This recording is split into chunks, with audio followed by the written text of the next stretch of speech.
All right, everybody, welcome back today for another heated episode of of Beyond the Drop.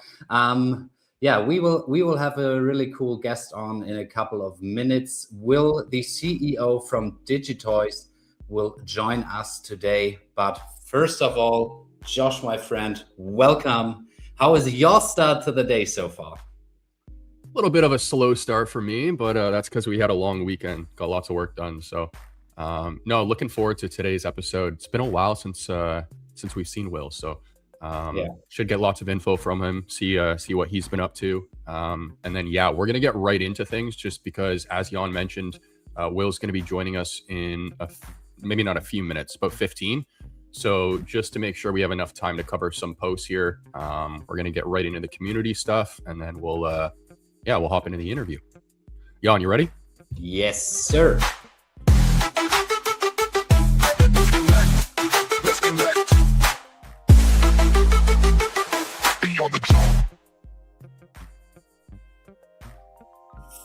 Oh yeah. First and foremost, first of all, Doug, great to see you. I see you in the chat, and Kevin, also great to have you guys here today.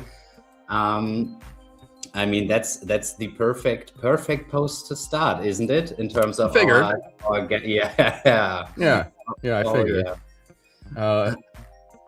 Will has been seen catching up with David, and everyone in this community knows who David is. But David actually reposted this, saying his famous line: "A rising wave lifts, or a rising tide lifts all ships or boats." But Will says just a couple of digital collectors catching up, and it looks like they had a one-on-one convo. So yeah, pretty interesting stuff, I would say. We will definitely ask about that meeting later when he joins us. But yeah, I mean, I guess they are right. Yeah, they're in the same category, but I think there will not just be like one company doing stuff like that. So good to see that. Do you want to cover this one? I don't know too much about this, but it looks like Candy's released an official press release. Yeah, we don't have to go over that. Just, I mean, most of you maybe have already seen that. If not, go to Candy's site. Lots of cool info in there. So check it out. Just so you guys know.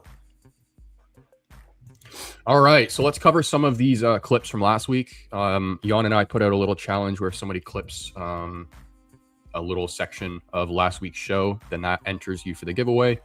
We had several. So we had Shane, who clipped the gold dragon. I won't play the audio, but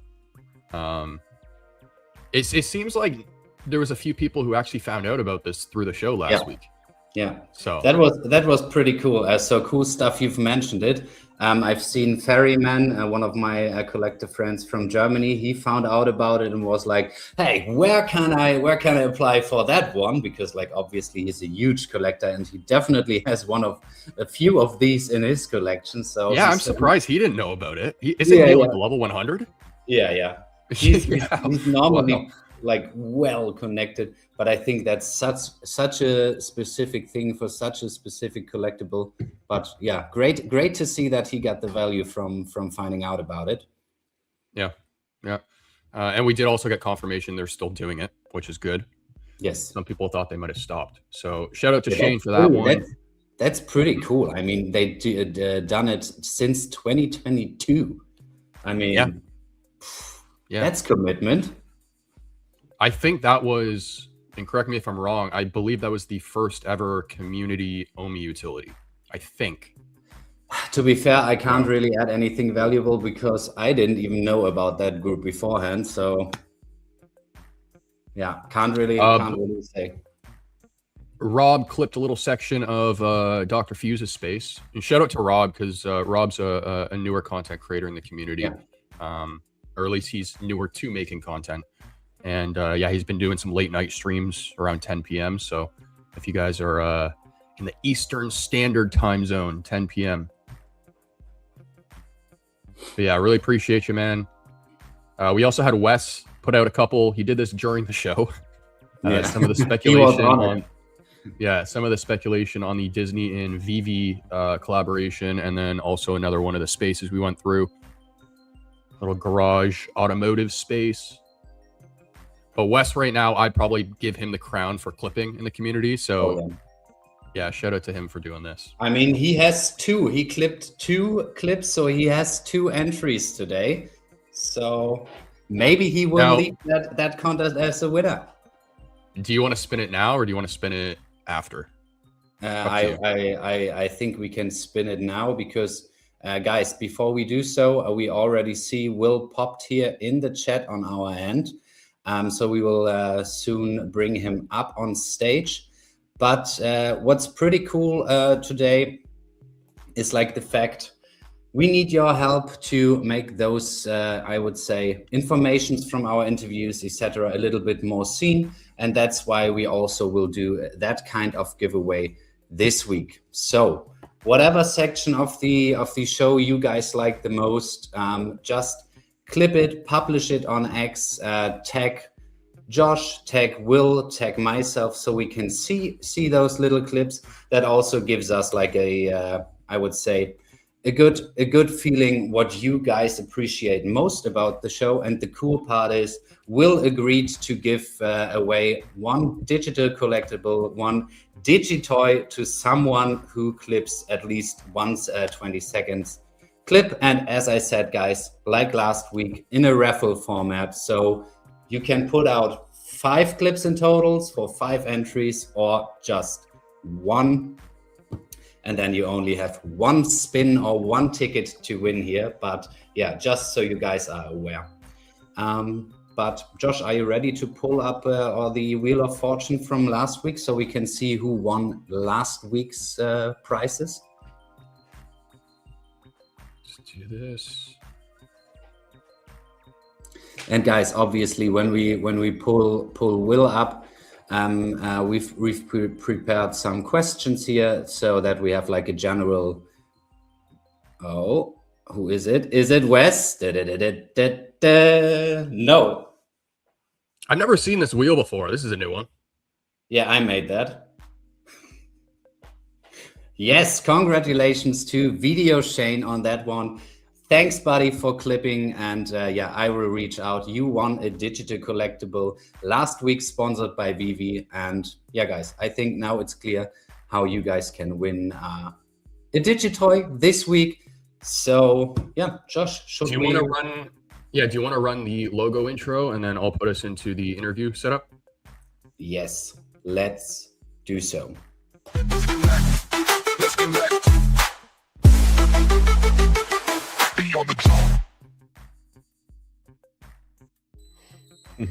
Alrighty, Will, welcome. How you guys doing? Thank you for having me. Yeah, thanks for taking the time. Absolutely. First thing first, before we get started, I just want to make sure audio is okay. Everything sounds all right. Okay. Yeah, sounds great. Awesome. Totally. Been having a little bit of issues with this particular mic setup. You know how it goes when you get like the Roadcaster and all that stuff. Sometimes, you know, the more equipment you get, the worse the audio gets for whatever reason. Yeah, it's funny how that works too. Yeah. But no, it's super smooth. So. Awesome. Thank you for having me, guys. Good to be here. Thank you for taking the time. Likewise. Yeah, it's been a little while since the community's seen your face, so we're super excited to get a little bit more info from you. So yeah, Jan, do you want to start things off? I mean, we've talked before you came on. We've talked a little bit about the post you've put out together with David Yu, because as you know, Josh and I are more like on the VeVe collectibles side. But we want to branch out to more fandoms, because like most of our community is also like collecting on your platform and on other platforms. So I think it's a cool mix to bring other people and other opinions on. But before we talk about the meeting with David Yu, we will go over that a little bit later. Just give us like a sense. What is Digitoys?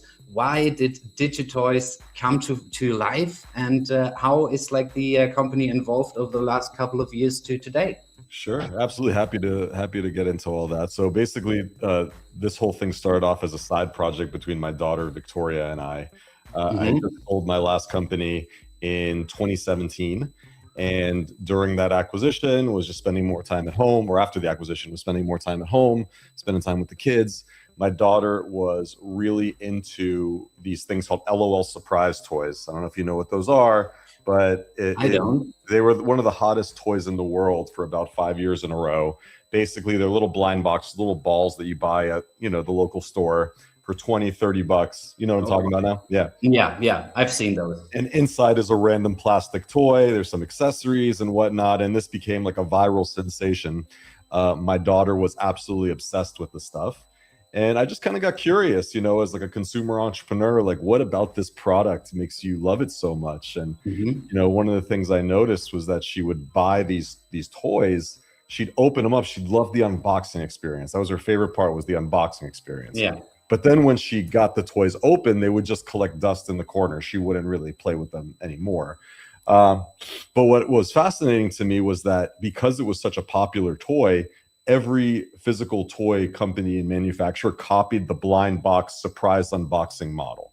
So if you look across all the major toy companies, that was dominating the toy industry for a long time, and actually still is to this day in various aspects. So I was fascinated by this. The entire toy aisle was basically surprise unboxing toys. And then noticing that my daughter would never play with them after the unboxing.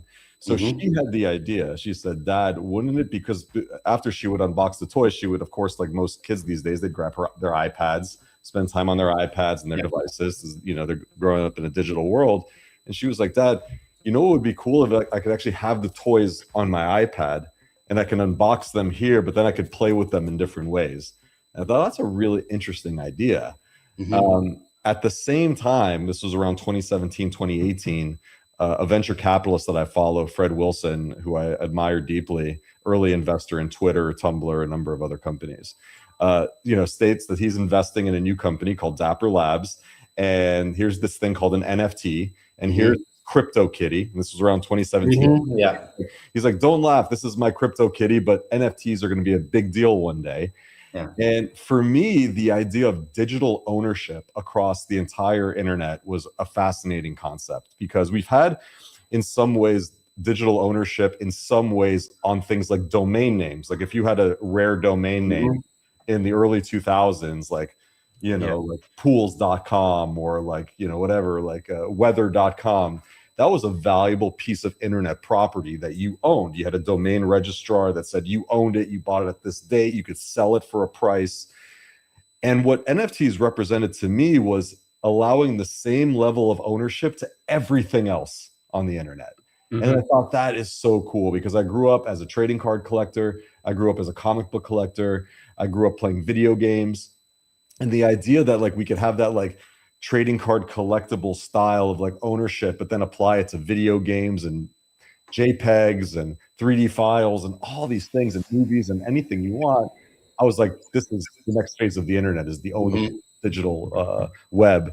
So I was thinking about this idea that my daughter had, this like digital toy concept. And then I discovered this NFT thing, and I was like, this sounds like a perfect marriage. And I go to my daughter, I'm like, let's build a like father-daughter side project, and we can, sit and I can show you how to build a prototype, and we could think about what a domain looks like. Started talking about the idea to my previous co-founders at Live Ninja. They loved the idea.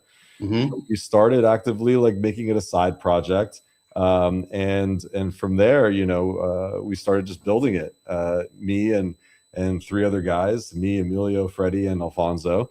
And then our kids having input on where it went. And JT, our COO, joined shortly after that. But what happened was, from 2018 to 2020, we were just having fun with it as a project, like a side passion project, enjoying it. What does this look like? And then we were like, okay, how can this be big one day? And then I think we all know what happened in the pandemic in 2020 and 2021. Everything went nuts. And I'll never forget that year. I was just inundated with interest and partnerships and venture capitalists emailing me like inbound, unsolicited, about like, hey, tell us about your company, tell us about your project. So I remember going to Victoria and I'm like, you want to make this a real company? Like, here we go. Now's the time. And we ended up raising some money and partnered with some of the biggest brands in the world, Mattel and Disney and whatnot, which we can talk about. And we've been hard at work ever since. And it's a very deep passion project for me. It's more than just a project now. This is a real company with real partners, real employees, real product. And look, I'm not going to lie, it's been a journey and a tough one. You know, you've had the good times and the bad times, but I always like to say nobody watches the movie or wants to read the book if it's all without conflict, right? And I think that, sorry, Josh, especially when you take a look at how many companies went bankrupt in that time frame after the hype. So, and you are still here. Josh, we have some, or maybe it's on your... I'm not sure if it's my end, but there is a little bit of feedback coming through now. Some people are hearing it in the chat. It sounds like a high pitch kind of kettle almost. Yeah, that's one of the things I was worried about. Let's see here. Let me see if I can mess with some of the settings.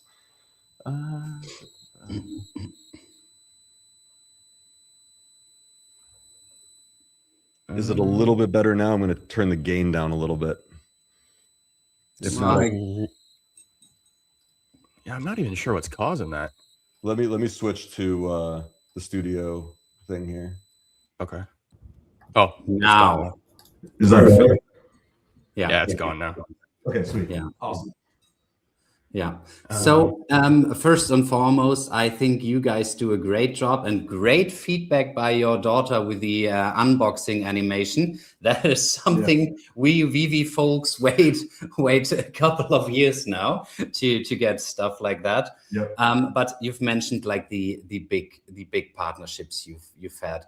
I mean, Josh and I had a couple of people here on the show, David, you, etc. To talk also Justin, the CEO of VeVe Korea, to like talk a little bit about the licensing side. And like before the interview, Josh and I were like wondering how were you able to pull those licenses? Were you in the licensing industry before? No, actually wasn't. This is my first time working in this field. Well done. Thank you very much. Yeah, I learned pretty quickly kind of the way it works and the lay of the land. I think it all starts with having a great product and a compelling vision. You need to be able to articulate why this is an area of interest for consumers, like especially like if you're dealing with licenses like Disney and Mattels of the world, you know, they want to meet their fans where they are.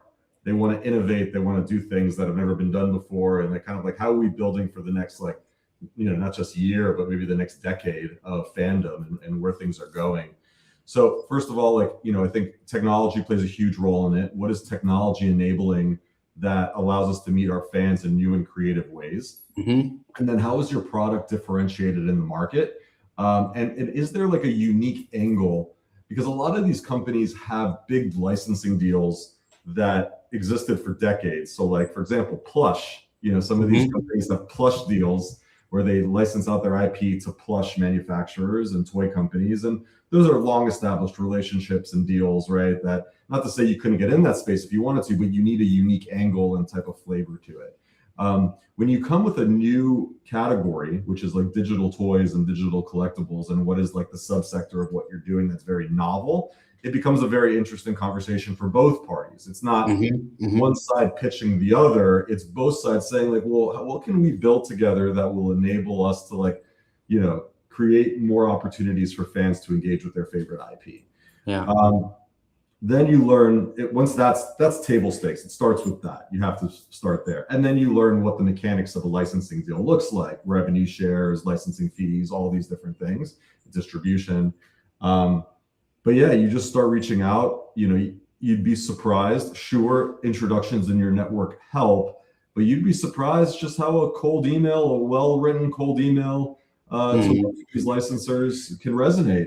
They're in the business of trying to find new opportunity too, you know, and if there's a compelling avenue on how somebody can collaborate with you, then I think it's fair game. And you just learn to reach out. You learn how to position your product in the best light and what compelling things you could build together. And then it starts to roll from there. You get your first one and your second one, you have some proof points. You could showcase the product. Obviously, these brands want to see their product shown in the best light possible. So your product has to Yeah. be beautiful and compelling, and some testimonials that fans really like it, even if it's only a few. A lot of these brands are willing to grow with their licensors, and then you kind of get into the more the boring stuff, which is the numbers, right? All the fun innovation stuff first. Yeah. I mean, you've mentioned vitamin B and contacts help a lot in this space. On that note, shout out to Collectors Hub and True Media for helping us arrange this interview here. Thank you, guys. Shout out. But thank you so much. I'm still wondering. I mean, Disney, like one of the biggest brands in the world, and then like on the one hand, you as a no name, don't take it like in a bad way, but you as a no name in the licensing industry, wanting to do like a totally new like I would say fandom or collecting experience. I mean, there needs to be friction or what? I mean, that was not just like, hey guys, can I have like your license? Thanks. No, definitely. Look, so here's also the thing. They only have so many resources, all these companies, on how many projects and licenses they support, right? They need resources on their side to support the licensors. They have review processes and things like that. So I will say the product and the vision needs to be compelling and has to feel like a quality product that will support their IP very well. So it does start with that. I remember like when we chat with any licensor, really one of the first things they say is, we've been on your platform. The unboxing is incredible. It looks beautiful. Let's talk about how we can collab. So it does start with a compelling product.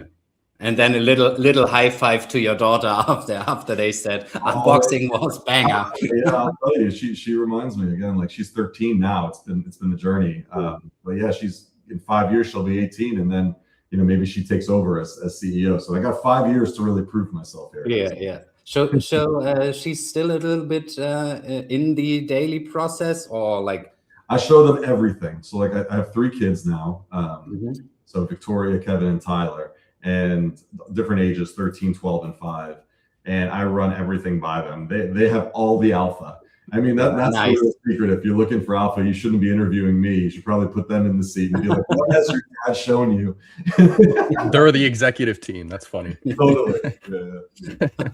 Yeah. Just to go back to Jan's point about or your point about the cold calling, what does that process look like for you, if you're willing to explain that a little bit more? Because when I think of the businesses you guys are working with, I mean, there's got to be gatekeeper after gatekeeper, right? So you're not reaching the person you need to speak to right away. So how does that process kind of work for you? Sure. And by the way, I do want to give a quick shout out to Dia and Hinano, who I see in the chat. It's 3 a.m. local time in Hawaii, and they are tuned in. And yes, it warms my heart. I love them so much. And thank you guys for everything you do for me as a person, for us as a community, and for this space as a whole. I can't. Yeah, they're amazing.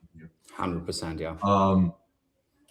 So as you get more seasoned into licensing and you kind of get the hang of it, you understand who in the company is responsible for such things.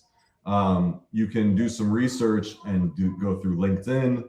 I didn't have it a few years ago, but now you guys got great tools like ChatGPT and Claude and all these things where you can be like, hey, I'm looking for folks in this particular company. Who's the right folks to talk to?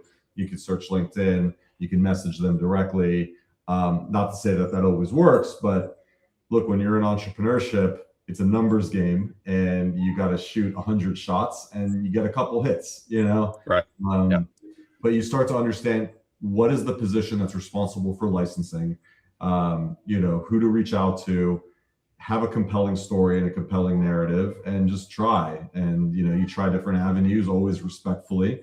And look, you're not going to get every single license that you're looking for.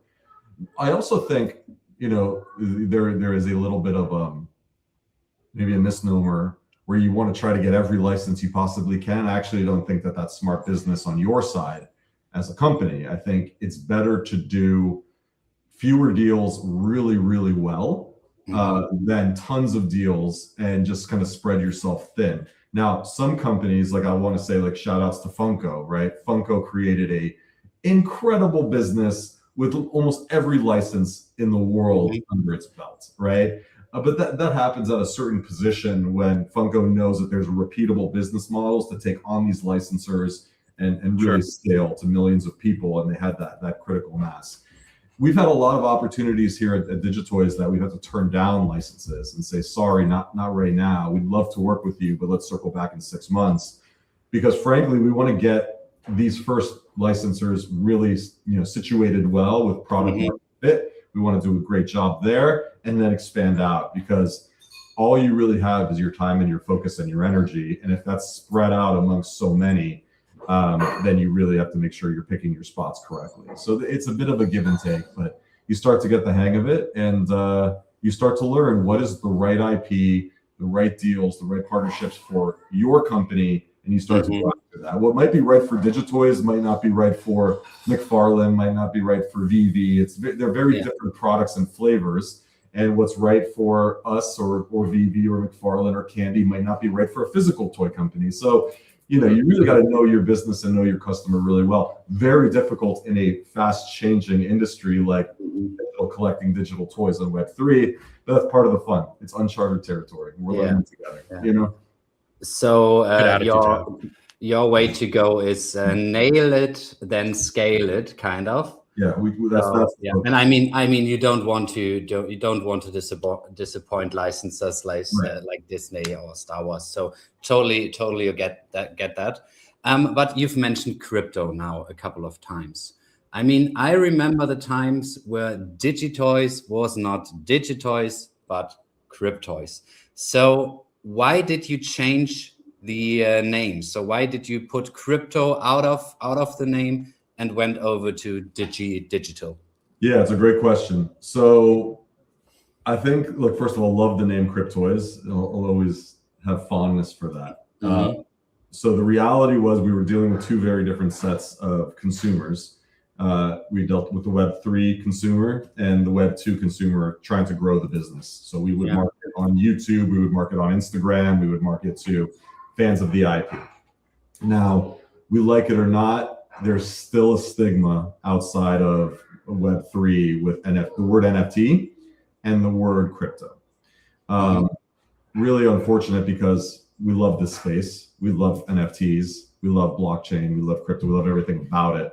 But the truth is, we have a duty and a responsibility to grow this platform as best as we possibly can. And we've invested a lot of time, money, and energy into this product. Like when you see the Star Wars unboxing or the Mickey unboxing, you see just how much love and care and attention we put into that. And what was really frustrating for us, and just, it's just reality, it's entrepreneurship, is it didn't matter how beautiful the product was. With crypto in the name, nobody would even give us a shot to even try it.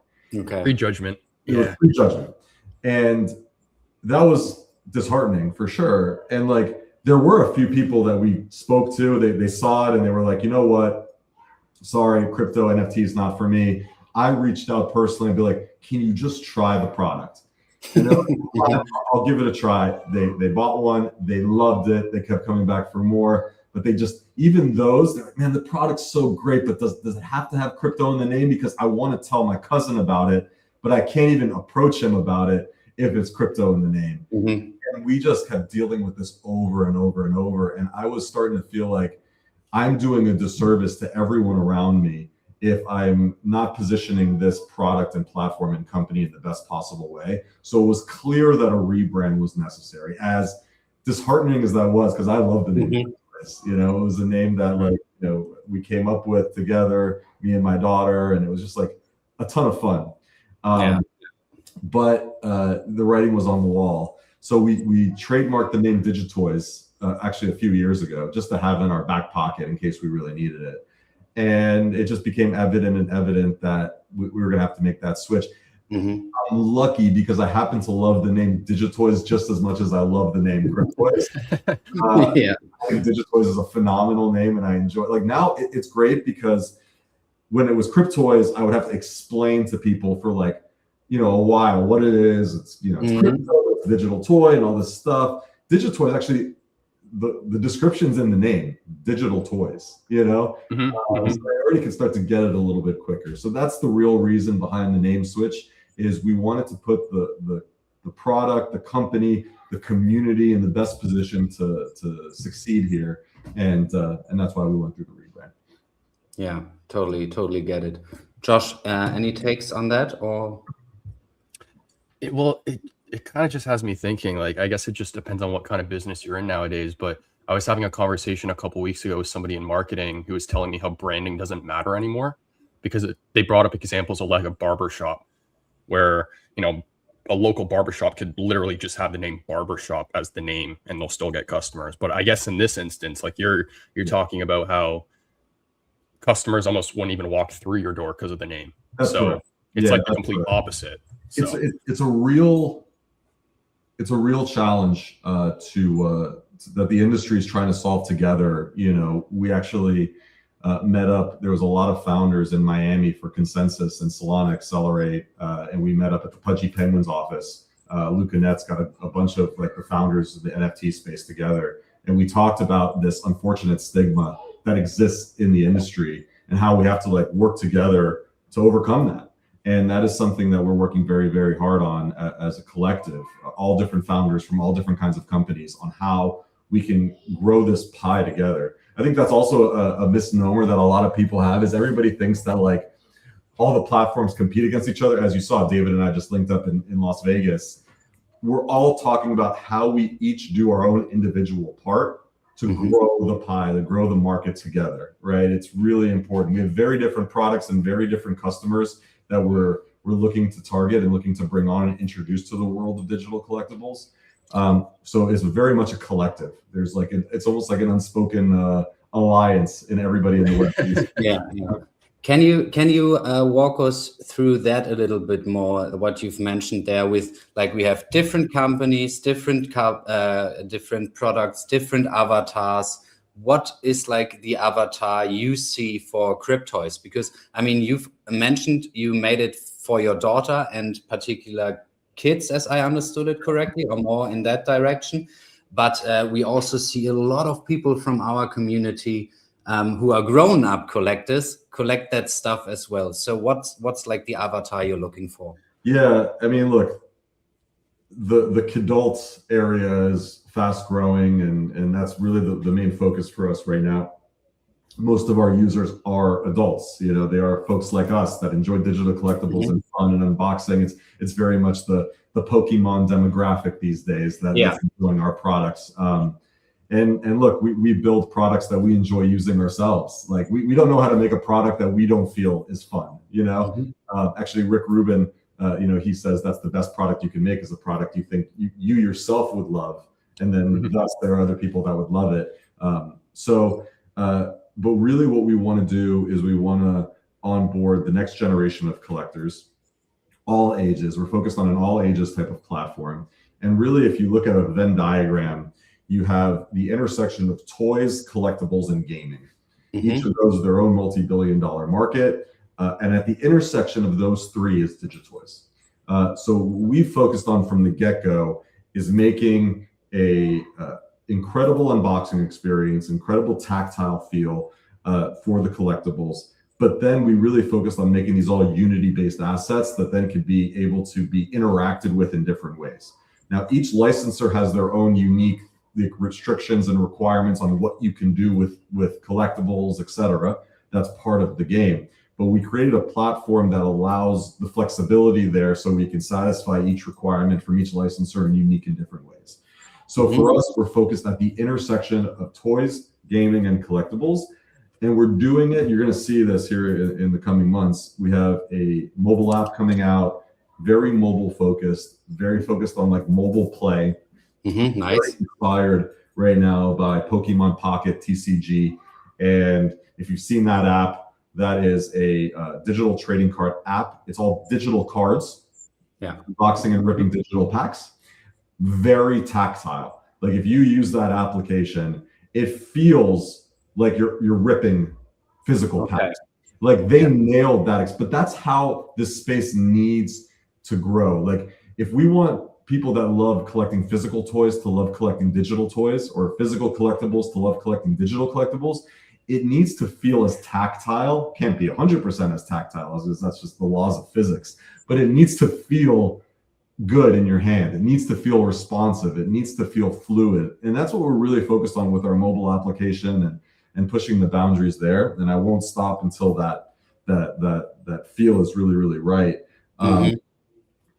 With Pokemon, they nailed it. Like it's like your brain almost can't tell the difference. Like when you're doing it, it's like ripping, like, you know, you're sliding across, you're ripping the pack, you're collecting them, etc. And they generated 1.3 billion in revenue in year one of that app. Pretty good year one. Pretty good year one by all measures. So with that, sure, the Pokemon IP is huge in that, and they're, you know, the best in the world, you know, biggest franchise in the world. So no doubt that plays a part. But what that shows is that if you give people a compelling reason to collect digitally, they will, right? I don't think the industry has cracked that nut yet. And we hope that we will play a role in helping that bridge and that transition from physical collectors into digital collectors. So if you look at like the toyetic aspect of collecting, you have the unboxing experience, big part of it. You have the blister packs. Do I keep it in the blister pack and display it on my shelf? Or do I take it out and articulate the toy and play with it and maneuver it in different ways or accessorize it? That's very much in the nature of physical toy collecting and physical toy consumers. So we have to get as analogous as possible on the digital side of things to make people want to actually take that jump. Because once they take that jump, they realize there are so many benefits to digital collecting that physical don't have. I have a global community that I can interact with. I can sell it or trade it 24 hours a day. I don't have to deal with shipping. I can buy something and have it on the spot. And then it just gets better with time. With a physical toy, you know, it is what it is until I buy a new physical. But with a digital toy, it could get upgrades. It could do different things later on. There's so many. You can do stuff with the unboxing that you can't even physically. That's correct. Well, and yeah, go ahead. Well, to your point about the Pokemon app, I can't remember the name of the covers, but like the holographic cards where it goes through the full story. It's like all 3D. Unbelievable. Yeah. Unbelievable. I mean, we had there's a couple of, there's so many beautiful stories actually throughout this whole journey of seeing consumers light up when they unbox their digital toys. But like there was one person that was like in their mid 40s or 50s, and they opened their Darth Vader and they just start tearing up. You know, they open their Digitoy, they see the music is playing, John Williams music and the soundtrack, and it comes to life and starts to move, and you hear the Darth Vader breathing.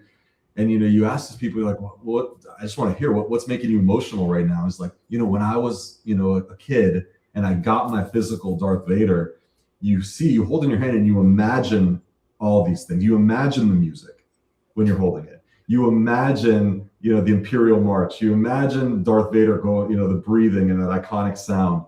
And when you get your own digital toy and you actually see that happen, the music plays, he's breathing, he comes to life, he's moving.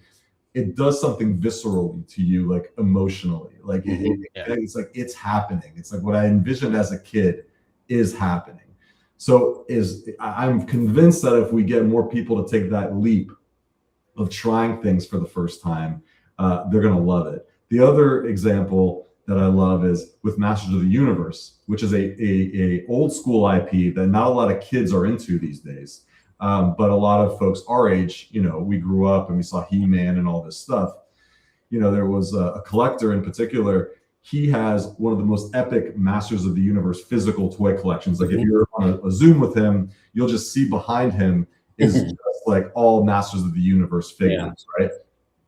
And he's got a kid, and you know, the kid would always be like, "Oh, Dad, that's your collection," but not really super into that IP, etc. And he really wanted to bond with his kid around Masters of the Universe, but you know, there's a generational gap in that IP. But he found Digitoys. He starts collecting the Masters of the Universe set, having a blast with it because of, you know, the experience and whatnot. And then he pulls his kid over and starts showing the kid, and all of a sudden now the kid is like really into it. Masters of the Universe. Wow, this is really cool. It's on the screen and they're coming to life and all that. And the other day they were driving. It was a road trip.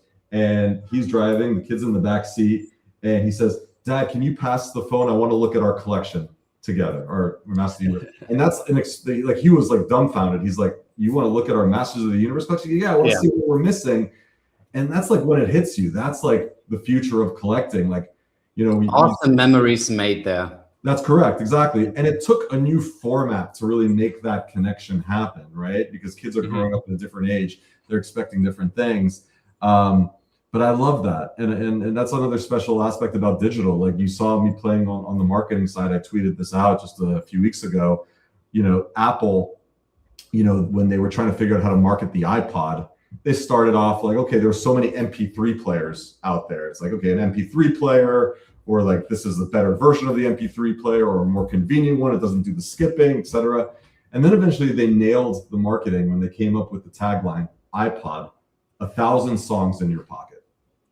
And that was like, 1,000 songs in your pocket. And that was easy for any consumer that didn't know what an MP3 was or didn't know about the technology. 1,000 songs in your pocket. So I was playing with it. I was just like, Digitoys, 1,000 toys in your pocket, just as like a nod to the incredible marketing. But that's how we need to start talking as a space to get the next generation to really take that leap. We got to get rid of all this vernacular that really doesn't mean anything to these people at the end of the day. So that was one of the greatest product unveils ever.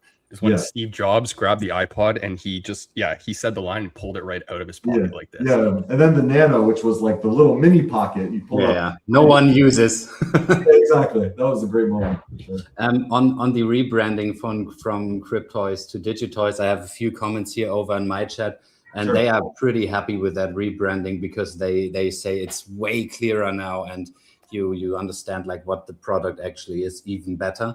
But one point I wanted to hop back to. I mean, we've looked at the consumer side of the digital goods economy, but on the licensing and licensor side, it's likewise exciting because they get a royalty every time that sells. So I mean, that should be a huge selling point for them. And also, we had the head of brand from VeVe on our show a couple weeks back, and we've talked about the SEC filing for digital collectibles. So I mean, that's a huge positive sign, and probably gives us good momentum going forward. But the actual question now.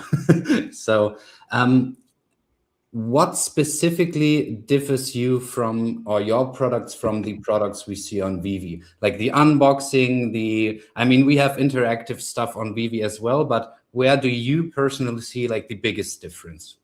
I think that it's very complementary. David always talks about, look, if you're a fan of DC, you're a fan of Marvel. It's not like you're looking for Marvel to compete with DC and whatnot. They each have their own different unique stylization and flavor. For us, we're focused on a toyetic experience. We label ourselves a digital toy platform, not a digital collectibles platform. Even though, sure, you can interchange as much as you want, but from a marketing standpoint, we are digital toys. And we're focusing on a certain aesthetic that is uniformed across the board for the most part, with certain levels of toys. You're going to see some new stuff from us pretty soon that might challenge that slightly. These are all rigged characters. So in a sense, like if you see Fortnite, like Fortnite is able to do these things because they're all rigged in a certain way where you can do one emote and the emote can transfer across thousands of different characters because the arm length is the same, the leg length is the same, etc. Right? So with Digitoys, in particular, our hero line, right? They're all aesthetically similar. One of the things that's great about VeVe, right, is you have different sizes and shapes and whatnot, and they become very hyper realistic, and you have all these different formats, which are phenomenal. Our own unique flavor is that they're uniform, so that you can do unique things with them, right? And that's a part of it, and that's part of how we're trying to expand the platform. We also have different type of formats. Like we like to say we're a digital toy company. So as a toy company, there are different types of toys that you might play with. You have our hero line. Very soon, we're going to introduce our adventurer line, which is a cheaper product. So we had a $40 product before. Soon, there will be products that you can get for under $5. which we think is very important for getting consumers to try things for the first time. Yeah, 100%. Allow a lot of people to get things for free on a frequent basis on our platform to keep that exciting. So it's all just a little bit of a different flavor. And I would say from an interactivity standpoint, we're really focused on mobile. Mobile is a very important lane for us. And when we're talking about interactivity and play and gaming, we really want to focus on the mobile side of things. I think, there are some metaverse style platforms and things like that I think are very unique, but our hypothesis for a certain set of consumers is they want to get in, get out. They want to play for 10 minutes, then do things later, come back. They have busy lives and responsibilities, but they love hyper casual gaming. They love casual gaming. So we really think of ourselves in that niche. And I think we're a little bit, from an aesthetic standpoint, on the more like toyetic side versus like the high-end hyper-realism collectible kind of stuff, which I think is phenomenal. I have a VeVe account and I've collected on VeVe. Like, I'm blown away by some of the stuff they do. Like the Millennium Falcon is just incredible, right? Yeah. So those are things that if you saw those type of collectibles on our platform, there'd be more playset toyetic versions of them that differ in feel, but unique in their own way. So. I'm just curious, when you guys are making your models, I know VeVe works with like contractors all over the world, South America, Europe, Asia. Do you guys use kind of like the same model, or do you have an in-house team? We do a hybrid approach. We have full-time employees and we also have contractors that we work with. Okay. Yeah. Okay. Yeah. I want to circle back on the on what you've mentioned in terms of like lowering the barrier of entry for people. And before we go into that section here of the interview, guys, you can also win something. I've mentioned it in the beginning. Clip like your favorite parts of this interview, so we all three know what's most interesting for you guys. And you can win a Digitoy. So show us what you got and help us spread the word about our show and obviously Digitoys.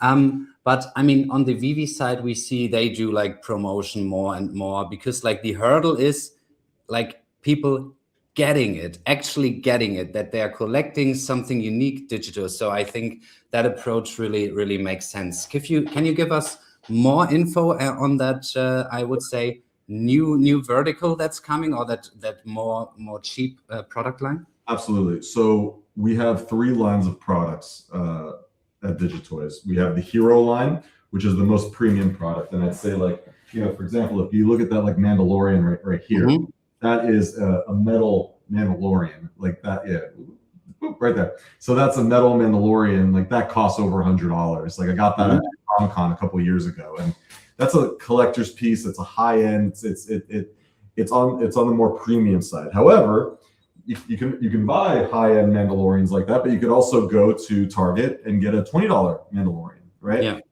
So toy companies want to give you different price points so that consumers have accessibility. We're no different. So the Hero line that we've released has our most premium tier. So $39.99 blind box. Inside, you look at the details of those collectibles. It's beautiful. We spent a lot of time mistakenly working on those things to make sure that they're as beautiful as possible. Then we have the Elites, which is our mid tier. So that'll be probably around the $20 mark. And then we have the Adventurers. And the Adventurers were always meant to be super accessible. So I like that name a lot. The Adventurers. Yeah. So shout outs to Alfonso for that one on the team. You're going to see the Adventurers very soon, actually. Now the Adventurer line is multi-SKU, multi-product. So you could have base characters on the. This is alpha. I don't know if I ever. Guys, clip it for the contest. Go ahead. I don't know if I ever talked about this, but multiple SKUs to it. So you have base characters, which are actually base characters that you can collect and you can do different things with. Then you have accessories and wearables that you could apply to the base characters. Nice. Another format, which I don't know, it's like they're very collectible, I would say. But they could be anything on top of that. Let's say they could be stickers, they can be cards, they can be images, they can be anything. And that's the adventurer line. So you could see, let's say, it could be a card line, could be a sticker line, could be a base character line, could be wearables. And we're doing a fun unboxing experience for the adventurers. And what it allows us to do, and they're different in design. They're a little more cell shaded art, I would say. At least the base characters are. Think like Zelda Breath of the Wild, if you've ever played that game, right? It's like the cell shaded artistic kind of vibe. Sure. It allows us to make things at scale that we could then distribute actively. Because one of the challenges we had was, if you look at the hero line, whether it's Disney or anybody else that we work with, that takes months to produce, months. And it takes a lot of our resource, not to say that it's not worth it, because it absolutely is, but it doesn't allow us to distribute them as fast as we want and iterate to things. There might be a new trend or a meme, for example, that we want to work with very, very quickly, or a creator very quickly. And like, if it's 3 to 4 months before the time it gets to market, you kind of miss that moment. Right? So the adventure line helps us answer a lot of those things. And what it does is allows us to make collectibles that are a little bit more available in quantity, to get people to try collecting for the first time. So they could be like, you know what, fine, it's $3 or $4 or etc. And it's easier for them to make that leap into the world of collecting a little bit easier. And then the other thing is, I want to give a lot for free. I think a free digital collectible, every now and then, I think is really important to getting the community active and excited, and like checking their accounts and seeing, hey, I just got something for free. Maybe I want to complete the set, or there's something else that wants it, or I got a unique serial number. So the adventure line is a huge piece of the future of Digitoys, and that's coming soon. Question, because I got 2 words blaring in my head right now. It's season pass. Have you guys considered this model yet? Because I mean, you keep talking about blind boxes. Blind boxes in the gaming space go hand in hand with season passes. So you can either play for free, unlock stuff for free, or upgrade and unlock better stuff. Absolutely. I keep thinking about that while you're saying adventures. Absolutely. Yeah. Those type of things. Season passes, also just focusing on seasonality with your drops, making sure that that's really, really like baked into things. All things that we are working on, to make this experience more seamless and fluid.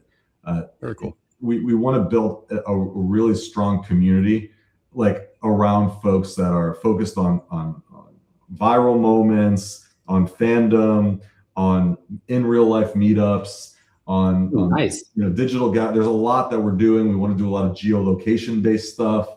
That's stuff that's in the works. I don't want to spill too much alpha, but you'll see some cool stuff that we're working on actively. So yeah, that's awesome. Yeah, very cool. And thank you for being willing to share that on the show. Yeah, totally. Yeah, absolutely. Guys, we have a couple more questions already prepared for Will here. But if you have any questions, put them in the chat and we will scan through them. If they are appropriate to ask, then we will ask them. Otherwise, not. But Will, let's go ahead. So we've talked about the NFT hype run 21-22. Then for all NFT companies, lots of them went bankrupt. VeVe and you guys survived. What's next? Where do you see the NFT market go over maybe the next half year to 2 years?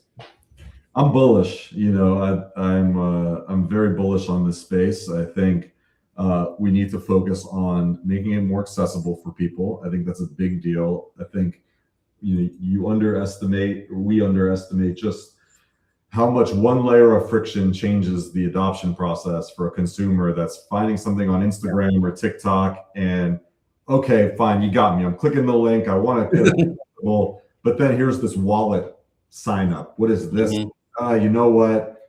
Something's going on in the other room. I'll get back to this later, and they completely forget about it, right? You need to get it to be as accessible as humanly possible. As you've seen, I think that it's a unified decision that we need to find ways to get rid of this NFT stigma. It's doing nobody any favors. So I'm very, very bullish on it. And I think one of the things the space really needs to do a better job is get rid of a lot of the toxicity that's in the space. I would say we're overwhelming. The majority of things are positive. I would say it's probably 80-20 if I had to put a on it, like it's 80% positive, but man, sometimes the 20% of negativity and toxicity can really hamper somebody that's coming into this thing for the first time. Because if somebody's coming in all bright-eyed, they're excited, they see their favorite IP, they want to collect digitally, and then there's some person in the Discord or on Twitter that's actively just like causing stress or flooding their newfound fandom or fun, then you know what, they're like, I don't want negativity in my life, you know, like that's not what these consumers are looking for. So we need to find a way to do a better job at that collectively as a community. I know no community is immune to FUD. I mean, that's part of things, especially when you're born in an industry that's so financially driven, you're going to get that. But we need to find ways to make it more welcoming for new folks to jump in without feeling all the financialization that exists in the space and the frustration. So that's a big part of it. So we're really focused on that and making it accessible, fun, and taking care of these people that are trying it for the first time. We're putting a lot of effort into the community and making sure that it feels like a warm community as we start getting this, you know, as we're kicking things back up here on the Digitoy side with the mobile app and adventurers. See big efforts from us on those fronts. So awesome. Bullish. Just to change the topic a little bit here, last time I spoke to you, we were talking a bit about AI, and there's a lot that's happened in that department since. I'm using AI religiously now. VeVe's latest update, there's some footprints that show that they use Claude for the update. What's your opinion on where all the AI stuff's going, how you guys could potentially use it for your toys? And maybe just before you answer that, one thing that's happened since we talked about that was Fortnite for May the 4th put Darth Vader in their game with AI, and the kids figured out how to make him swear and curse. And that obviously pissed off, you know, Star Wars a little bit and stuff. So just considering some of that stuff that's happened already, how does that kind of play into your opinion on things? Yeah, it's a big piece of what we want to do on multiple fronts. I mean, AI, you can't deny it. It's a big part of the future of every industry, and you either adopt it or you fall behind. So we're actively utilizing it internally. All of our features and things at the company, we're leveraging the help of tools like Claude and Codex to make as much progress as possible. I'm in there building features myself, which is something I never thought I'd say a couple of years ago. Like, you know, we were cooking up stuff over the weekend, and I was just amazed by the quality of the product that was coming out of these things. Taking our style guides, like, and making sure it looked beautiful with all these different animations on the UI. So from a coding perspective, we're absolutely leveraging it. Now, from a user-focused approach on like allowing people to chat with these collectibles, it's always been a big focus for us. We patented this thing called Chat Guardian a few years ago that allowed to this kind of concern that you've seen with some of these chatbots going off the rails a little bit, to make sure that it was done in a linear way where you can, like, you know, make sure that there were things that were censored properly, that if a kid used it, you'd feel comfortable with it. Technology, even since then, has just, I mean, it's 20x'd what we were doing just 2 years ago. So there's a lot of tools that are now baked into some of these LLMs and AI tools that actually do a lot of the stuff that, like, make sure that they're more preventable from going off the rails. But it's something we're exploring very carefully. No doubt, as soon as we feel comfortable with it, you will see an AI Digitoy that you can talk to. But doing that in the right way, when so much of our effort is focused on compliancy and making sure this is safe for all ages, it's a big piece. So you'll see AI is just kind of woven into the DNA of this company, whether it's on the back end side of building applications or how we're going to deploy it on the front end side. All things that are exciting for us. And that's, again, why we focus on building these uniformed characters that are rigged kind of all in the same way, so that then you can get it right once and then apply it across the board. And all of a sudden you have a lot of different characters that can speak and do different things. And we're focused a lot on micro applications that we're building inside of Digitoys that allow you to take these toys into different ways with different partners. So, like, you'll see some cool stuff from us in that regard. Awesome. Yeah. Nice. That sounds really, really interesting. And another question I have on that part, because we've mentioned your like avatar is like little kids and grown-up collectors. I mean, on the VeVe side, it's more the grown-up collectors because maybe of the more realistic looking collectibles.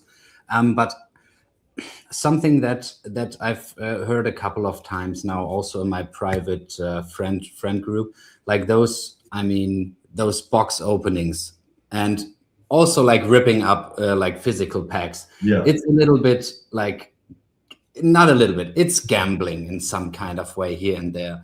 Like where do you see that topic in terms of your demographic with younger customers? I mean, so I would say that this is a big part of consumer toys and collectibles. Mhm. It's however you want to phrase it. Like, I was 6 years old when I bought my first pack of baseball cards. Yeah, And fair baseball point. cards is like, you buy a $5 pack and you're looking for that Ken Griffey Jr. card that's inside, Mhm.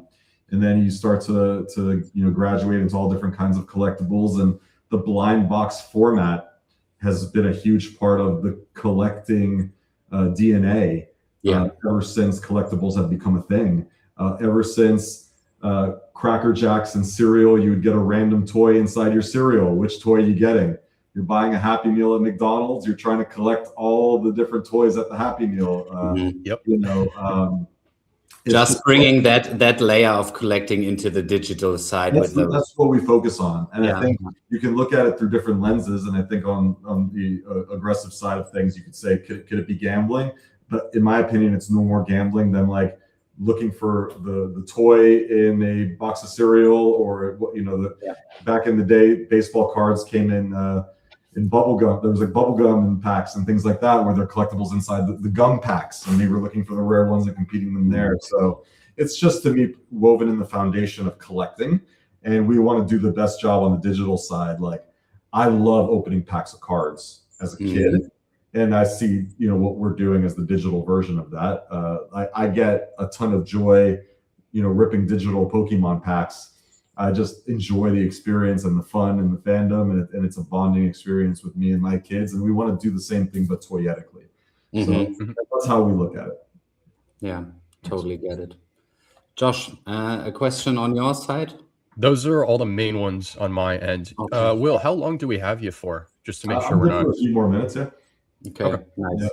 I mean, because I would like to talk a little bit about the metaverse narrative. Because I mean, that was a big thing back in 2021, or was it 2022, when Facebook I mean, you guys know, but back then we have VeVe with the VeVeverse, but Josh was a really, really active builder in there, and one of the best builders in there. But there's no traction in there. Absolutely no traction. Like, what is your plan with Digitoys on that regard, and where do you see that market go?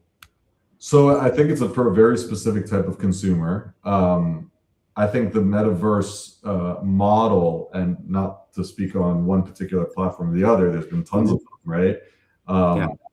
There's like Sandbox. There is Decentraland. Those are like 10 plus years old too. Decentraland. So I think there's a certain type of consumer for it. I personally think that the metaverse meta as a whole was a little overstated. I think people liked Roblox and Fortnite for various reasons. It was a social experience. You could do tons of things with it. UGC was really, really good on those things. And a lot of your favorite IP was on there. They really hit like a secret sauce on those two things. And then I think a lot of Web3 native brands tried to replicate that formula, thinking it would translate one-to-one. And it's very difficult to solve the cold start problem, where you want to be where your friends are, but how to get all your friends onto the platform and bring them over when already Roblox is great or Fortnite is great, and it's very difficult. I also think, in my opinion, that most people don't want to spend 3 hours in a virtual world right now. At least not now. Yeah, at least not now. So, like, through the lens of a computer or even a phone, I think it's very fatiguing to be in a virtual world for a long period of time. Again, there's a certain demographic and customer that I think really enjoys that experience. But I think the majority of consumer wants short bursts of fun and fandom that they can do things and then get out of it and move on with their life, get back to cooking, but then like get back into the digital side of things for a little bit, have some fun with it, but then get back to stuff they're doing for work or for their house, do things on their lunch break, get in, get out. So I really believe in a hyper casual and casual gaming, and on the mobile side of things, I think that's where there's a lot of growth and interesting opportunities for this space. That I don't think the space has yet really cracked mobile in the best way. I think VeVe is probably one of the best examples. I think VeVe has a great application. I think Pinnacle's done a great job with their application, but there's still some things that I think we could do better as a whole to make it easy for folks to jump in and have fun with the experience and jump out of, and also give people reasons to come back every single day. That's the biggest thing. Why am I coming back every day? I know a lot of collectors on all of these platforms, Digitoys included, that they haven't checked their collection in a while. You know, they enjoyed it, but they haven't come back to it. And the same goes for a variety of platforms. How do we make it interesting for them to come back every single day? That's something I keep asking myself. So the metaverse meta as a whole, I think there's a few folks that are doing it really well. I'll give shout outs to like the Bored Apes, for example, with what they're doing with Other Side. I think that's a very compelling product with a very specific niche. I think Pudgy Penguins, you know, they just launched Pudgy World, very specific niche and aesthetic, kind of going after like the Club Penguin vibe, which I think is really unique. I mean, no secrets, I have a Pudgy Penguin PFP and I got my Penguin collectible.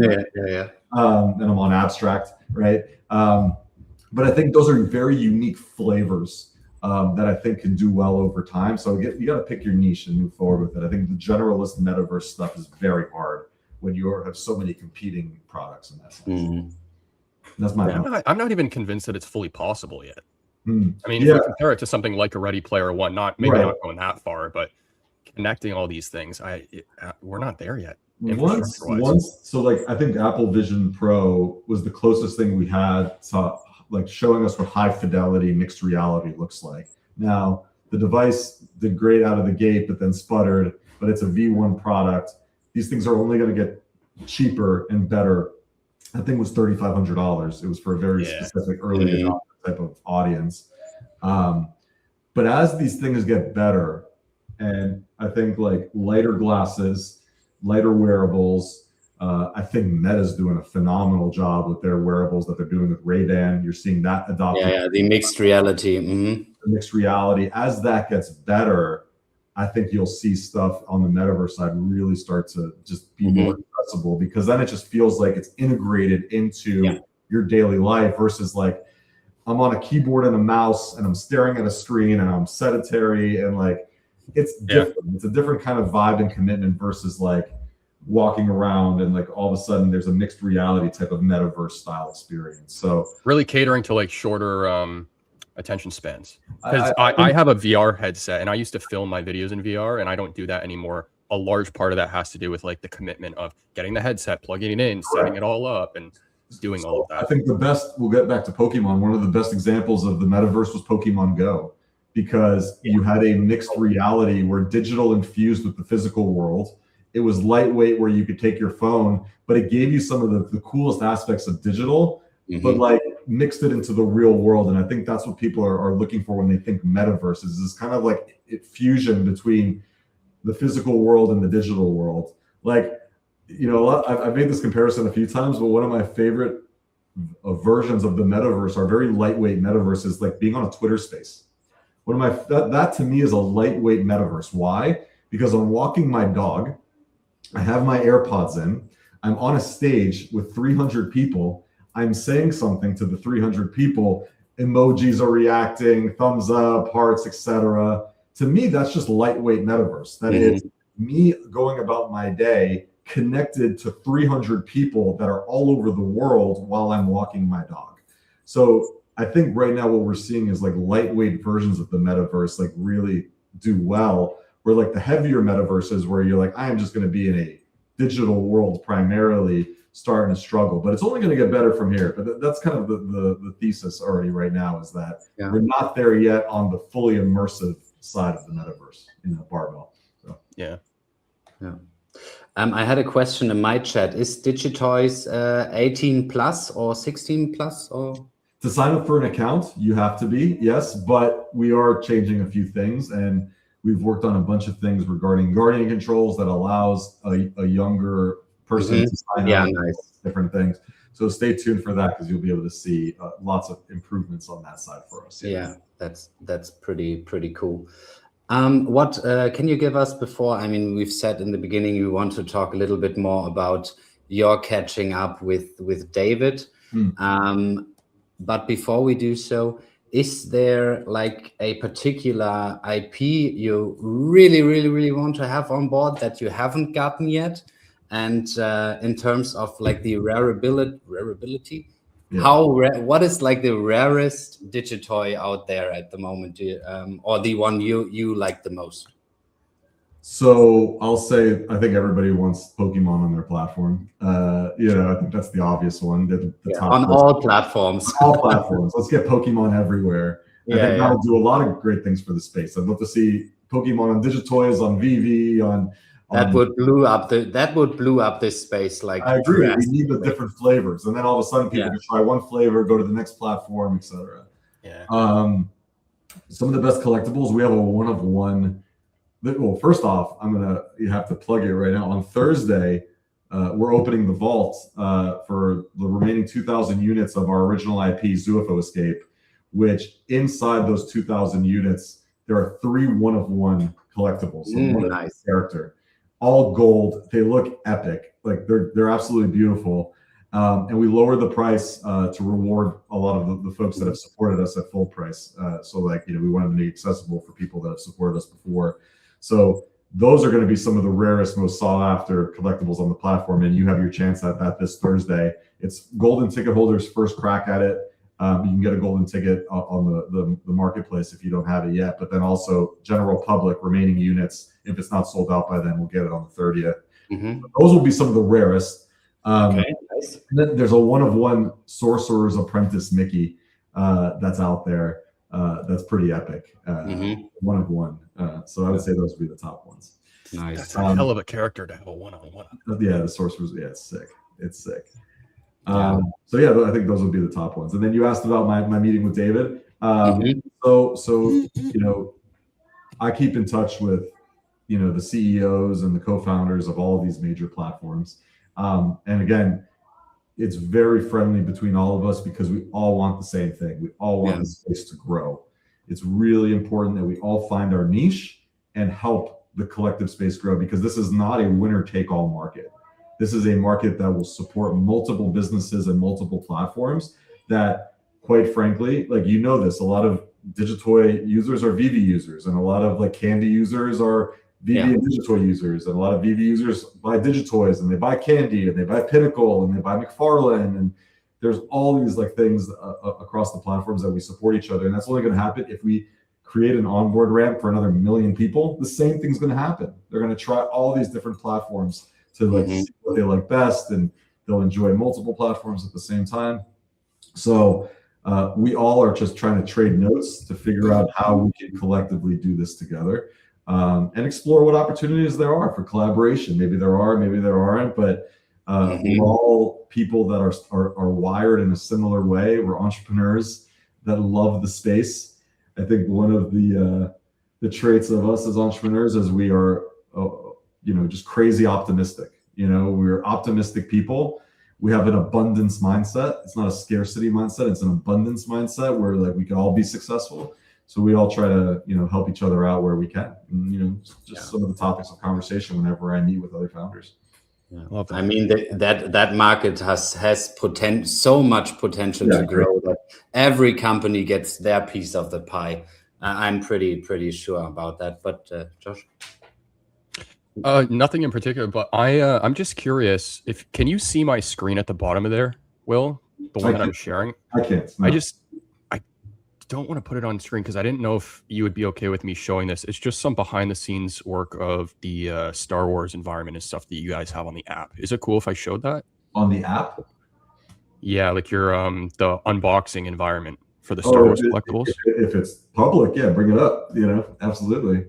I'm a big fan of behind the scenes work, so I just didn't know if you'd be okay with it. But yeah, Oh, it I just see. shows Yep. one of the environments here. So can you maybe speak on this just a little bit? Because I know we're kind of rounding out Star Wars month. So these are 4 different, Yes, for the same environments, just different color themes. that's correct. What you're looking at is different environments for different lines of like, when you unbox a Star Wars holocron, you get light side, dark side, or like a bounty hunter, right? So we call it the underworld. There it is. So each one has its own kind of flavor and unique stylization. So there's if you pulled Mandalorian or Grogu, you'd get the underworld. And if you pulled Luke Skywalker, you'd get the light side. If you pulled Darth or Darth Maul, you would get the dark side. So we really wanted a special moment when you unbox your holocron. I get it. Which side am I getting? Light side, dark side. And obviously, the environment has to change depending on who you're unboxing, right? Yeah, it would make sense to unbox Darth Vader and it was a bright sunny day, So how do you guys come up with these environments? Is it you guys just sitting at a table collectively and going, hey, we want this environment, this one, and whoever kind of votes the most? Or like, how do you guys select? We work hand in hand with the Disney team and the Lucasfilm team, and it starts with concept art, and you start with a concept and a sketch. And that's another interesting thing that I think you'll find about Digitoys is like you look at, let's kind of scroll down a little bit. This is Star Wars for sure, but it's interpreted in our style. We have our own unique stylization to it. So we talk about what that looks like and how we apply the Star Wars universe, but to its own unique Digitoys flavor. And that's a back and forth with Disney all the time. So, yeah.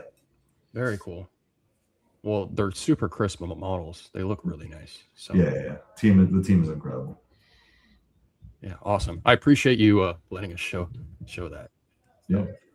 Nice. Jan, do you have any other questions on your list? I have pretty much set. one more question lined up, but before I ask that question, please plug like the next drop again, because as it sounded like 3 one-of-ones, I feel like a lot of our community could be interested in that. So daytime characters maybe, and then I will ask my last question. Yeah, it's this Thursday at 11 a.m. Eastern Standard Time. So it's on the 28th.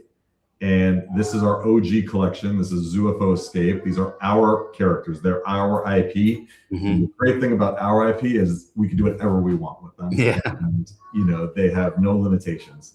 So from a function perspective and functionality perspective, you could think that any IP that we release directly from us, we could do everything. So you're talking about AI stuff, like these are the characters that would get all features and functionality first. And these one-of-ones, I mean, they're so sought after. I mean, people, nobody has pulled them yet. And we burned some of the supply. We made sure that, the Ultra Grails were still in there. And of course, we reduced the price because we wanted to make sure that if you supported the platform early on and paid full price, that you can go after this hunt for these Ultra Grails at a much more affordable price. So have fun with it. The unboxing is so much fun.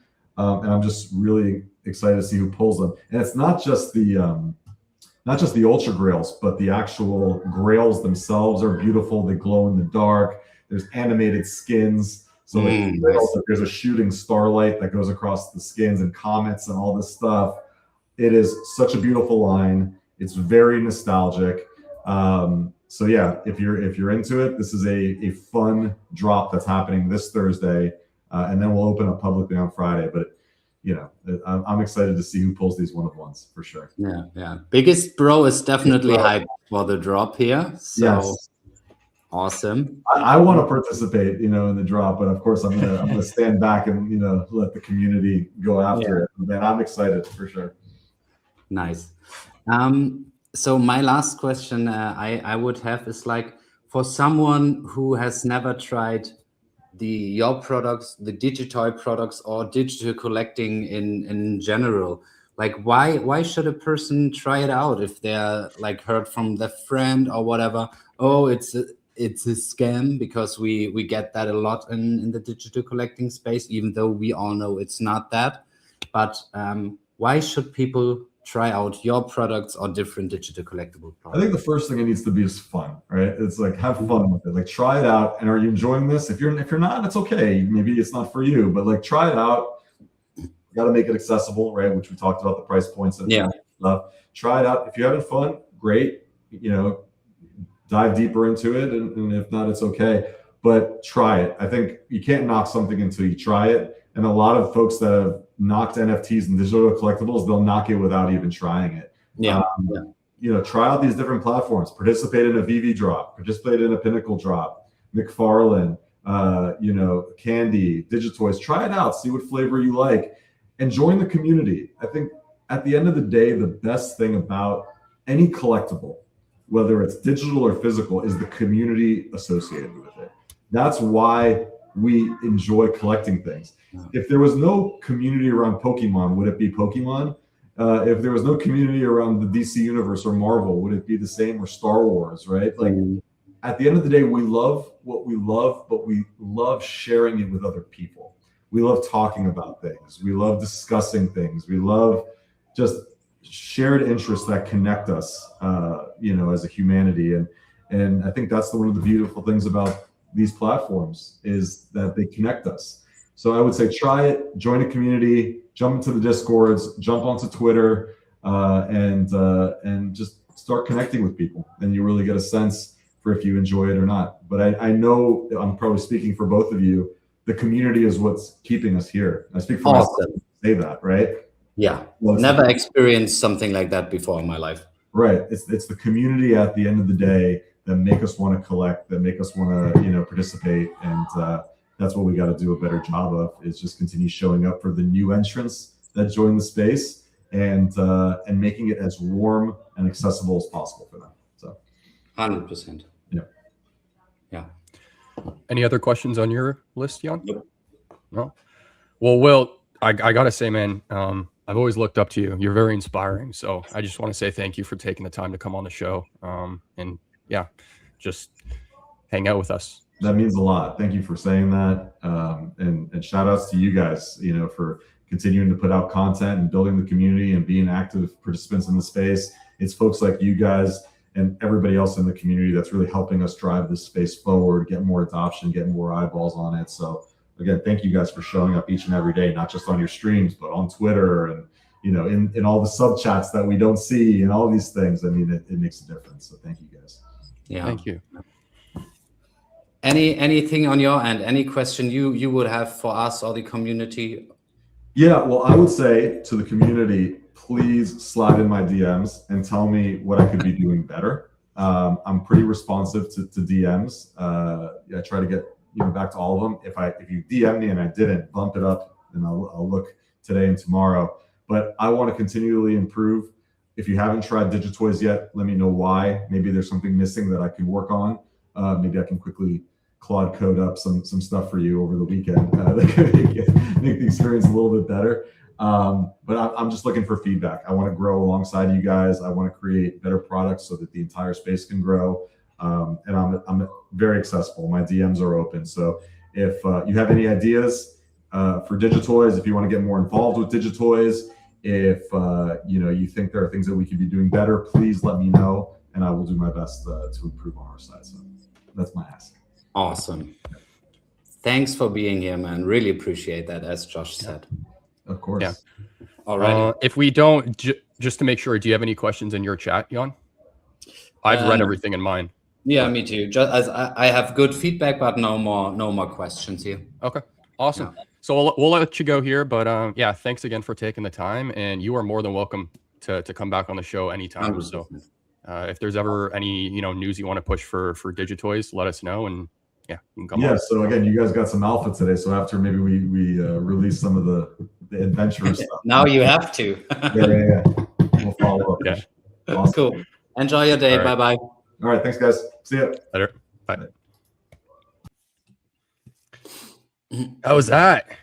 Nice. That was interesting. That was really, really interesting. So great to have him here. And guys, if you enjoyed this this interview, I mean, I've said it twice now, but you can win a digital collectible from Digitoys. Easy entry, just clip like your favorite moment from the interview. Maybe it could be the alpha piece he gave us there that you're clipping. Minimum 20 seconds. Tag us all three on X, and yeah, then you have the chance to win a digital collectible from Digitoys here. That's that. And oh, now we're back here. I couldn't click the button without the overlay off. No, but yeah, what are your thoughts on that? Really, really interesting. I mean, I've said to you beforehand, I mean, you and I, we both are definitely way more on the VeVe digital collectibles side, but obviously we see a lot of stuff from Digitoys as well, just because our community is so spread around like so many fandoms.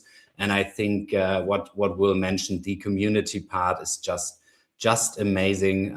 And I think we all should work on a good community culture. I freaking loved his mentality about the short attention spans. I've never heard anybody in the space really talk that way about the coming in and leaving for gaming. And dude, when he said that, it made so much freaking sense. Yeah. Short attention spans are just getting worse. And then the other thing that stuck out to me too was like his comments about like him knowing that they need to take care of the brands they have on board before signing others.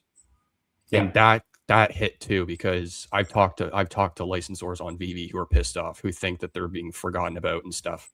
And so when he said that, I was like, wait, Cryptoys or Digitoys, they've never been in a position where they've had 50, 100 brands. So it's not like he learned that the hard way. So he's already picking up on that before they've even gotten to that point, which is really, it's impressive. Yeah, what I've said, nail it, then scale it kind of approach. So like service those IPs really well, and then if you figured out stuff, yeah, pretty interesting.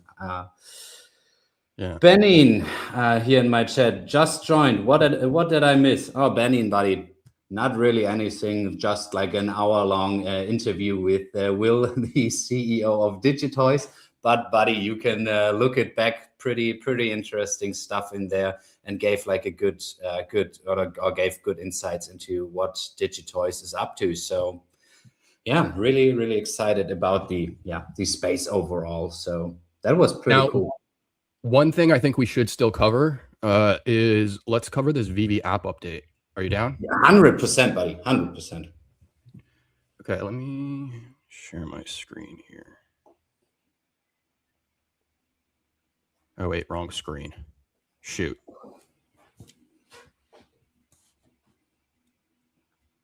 Full screen. There we are. All right. So VeVe did a massive app update and like a really good one. Oh yeah. We were What are your thoughts? What are your thoughts on this first? Yeah.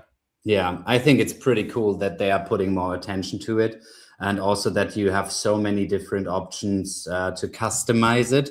I mean, you've already mentioned it. You can now see that they are working with AI, with Claude particular here to push app updates. And I mean, I like to see that. That just means that the app gets improved faster and faster and faster as soon as they have like the right structures behind utilizing AI in that manner. Yeah. Yeah, the only thing I'm iffy with is just like the bottom navigation bar. It just looks a little crammed now because there's 6 buttons, but that's me being picky. That's just me being picky. Everything else though is like phenomenal. Stats, rarities, and set completions, custom galleries, public showcases, shareable web profiles. This is a big one because you can share it across the web, not just on the app. So that's huge. Upgraded sharing. Oh no, that's I think that. And then the 24-hour wait list, which I think was already a thing, wasn't it? To be fair, I thought so too, but I guess it was 12. I think it was 12 because in the recent video Dan put out, he said they changed like the waitlist from 12 to 24 on the, I guess, Yoda or Millennium Falcon drop. But yeah, guys, my quick point about how they used AI for some of this stuff, it's a good thing, of course, because I mean, I think the last couple updates you could have seen it, but they're releasing more and more for each update now, which is good. Or they seem to be getting more done faster. And part of that is because I think they're using Claude. Not because I'm pretty certain they're using Claude. Reason why is because when you see new app elements now that have this thin little border on like the elements, the buttons, like very, very thin, that's something that Claude does by default. So you have to actually ask Claude to remove the thin border from the new button or the new card element, and then it'll remove it. But if you compare all the stuff they just added to stuff that was manually added before they started using AI, like all of the like the collectible cards on the marketplace and stuff like that, none of those have thin borders on them. So that's just like a really easy way of figuring it out. There's different footprints that different AIs will leave behind. Like ChatGPT will do like the dashes, and like will word things a certain way. But Claude is primarily used for code by a lot of people. And yeah, it does that by default. It leaves the thin borders on these buttons. So it's on all the new stuff right here as well. But like the new customization on the profile is wicked. Yeah. It looks so good. Runs well too. So, but yeah, shout out to the team for that update because really well done. Yeah, the community was hyped. I mean, I haven't seen a single bad comment on that update. Like everyone was pumped, at least what I saw. So, yeah. And Doug also mentions here in my chat, still one or two things missing in my opinion, but this update was epic. And I think he's right, yeah. I do also agree though with Will's point about how there's no app out there right now that has completely hit that like proper cycle of rewarding users to bring them back in properly and stuff like that. I do think that VeVe is still missing some stuff, but yeah. I mean, hopefully, yeah. What I also really enjoyed that he was like, okay, community combines all the platforms, and like the importance of community like throughout different fandoms. I really enjoyed that part that he pointed that out as well. Yeah, absolutely. That's everything for me though. So yeah, on my end as well. Then before we end today's show, I just will show it one more time, just quickly, but you guys can win a digital collectible from Digitoys here. Easy to do. Help us all out with a chance to win something cool. And yeah, with that said, buddy, awesome interview, I guess. Yeah, at least great episode. At least I think so. I'm over here shivering, dude. I'm cold as hell, so I need to get another sweater or something on. But if there is no other comments in the chat, we'll wrap things up then. Yes. All right. Do you want to do the whole like, share, comment thing? Because I'm not good at it. Guys, like, share, comment, and be part and be part of the giveaway. Actually, that giveaway helps our show to grow and also helps more people see how amazing that digital collecting space is. And also, as I said it before, you have the chance to win a digital collectible. Last week we had 3 people participating, so the chances were actually quite good to win something. So yeah, 5 entries max. Enjoy it, guys. Thanks for being here, and yeah, we appreciate you. That's it. Awesome. Over and out. Over and out. We'll see you guys again next week, Monday, normal time at 1 p.m. EST. Later. Let's collect. We collect. The collector's going digital and Jack collects.